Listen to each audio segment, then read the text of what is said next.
Alright guys, welcome back to my review of this week's TNA Impact Wrestling for September 6th, 2012. Pretty interesting episode tonight.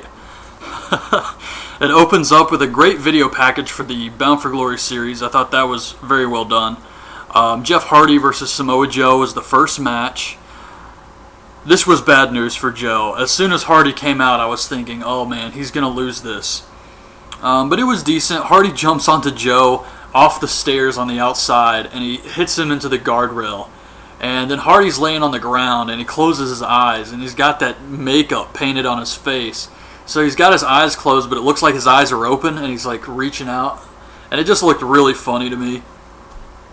But Hardy hits the twist of stunner and gets Joe in a submission hold. He's got kind of his arm wrapped up and I think his legs around his head or something like that. And Joe taps out. So Hardy advances, but because of the point system, Joe is still in the Bound for Glory series, right? So he's not eliminated. So that was very weird. Maybe I'm confused about how this works, but I'm pretty sure that's correct. So it's just going to be Joe versus Hardy again at the pay-per-view. So Austin Aries tells Hogan he wants answers. And Hogan says the guy last week that slapjacked him was a plant, and he will be at Aries' disposal. Hogan says break his legs old school style. So the first thing I thought when he mentioned that was the Ultimate Warrior not wanting to do the job or holding Vince up for money back, I can't remember when.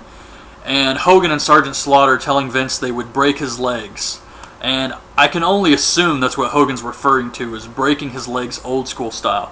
But it was completely over the top. All of this Hogan, Austin Aries torturing Mike was just really over the top for me.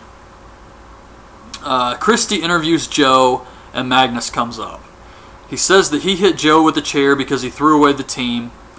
He says that he wishes him the best, and then attacks him from behind. Hogan is looking for a tag team. He has Chavo, Hernandez, Robbie E and Robbie T, Gunner and Kid Cash in his office. Robbie says Kid and Gunner look like they're from the 80s, and I thought that was pretty funny. And actually, Robbie E was awesome in all of these segments. I thought he did a very good job.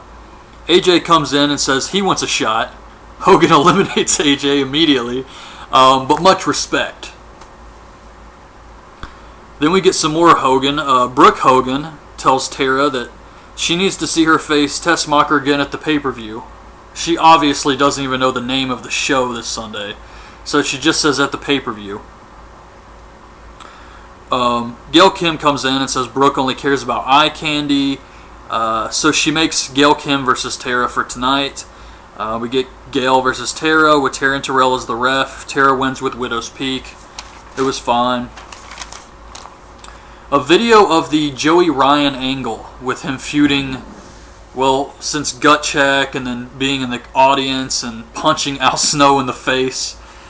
So they show all of that, and then Al Snow comes out. He says he knows Joey Ryan's in the building, which is weird because he's normally only there for Gut Check episodes, where they say if the guy wins or loses.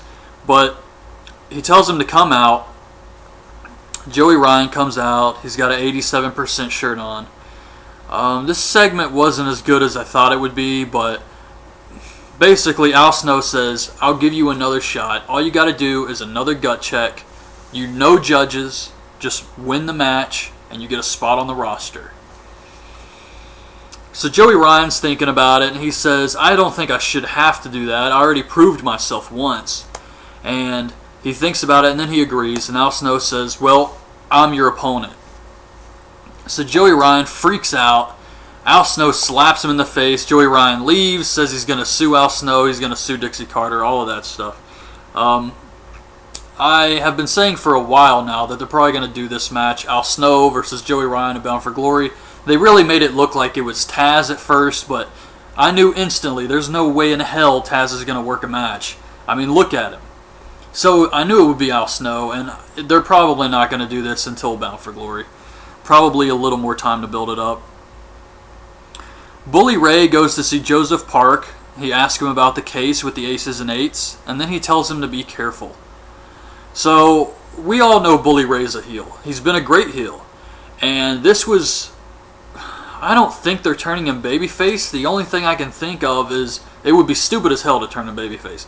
So I'm thinking maybe Bully is somehow connected to the Aces and Eights. Of all the guys in TNA, Jeff Jarrett and all the other names, I don't know if Bully would necessarily be the leader, but he looks like he could fit in with the Aces, just as far as looks go. So I'm thinking he's going to remain a heel and somehow be connected. So Austin Aries is getting ready to torture the Aces member Saeed style. And then we get Bully Ray versus RVD. This was a pretty good match. Crowd seemed dead for this one though. RVD goes for this frog splash. Bully hits the diamond cutter in midair for the win. Pretty good. Mike the Ace is getting threatened with pliers by Austin Aries, who uses them on his tongue. Hogan comes up, and he says he acts like he doesn't want to. He acts like he's kind of turned off by this, like, "Whoa, Aries, what are you doing to this guy?" And then he says he wanted a piece because 2's a party and 3's a bitch. And then he turns and slaps this guy. Oh man, it was just so cheesy. Like, what the hell are they thinking, really? But then Hogan gets a phone call from the Aces, and they're willing to trade this guy. Hogan wants a match with Austin Aries versus the Arm Breaker at No Surrender. They agree to this. They'll trade for Mike. Yeah, that was it, really. James Storm comes out. He calls it the top 3 to pick who he's going to face at No Surrender. He picks Bully Ray. He actually says that Bully ended his chance last year, so he's going to end his chance this year.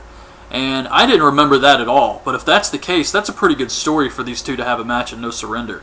Of course, this should have been built up a long time ago, or at least last week, and that's the problem. A lot of this No Surrender stuff was just tacked on this show, the Go Home show.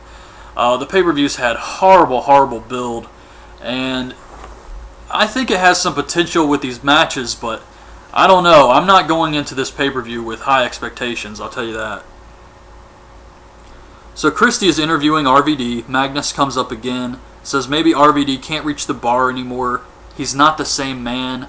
RVD punches him. They start fighting. It gets broken up. There's another No Surrender match. RVD versus Magnus. Hogan chooses Chavo and Hernandez to face Kazarian and Daniels for the tag titles.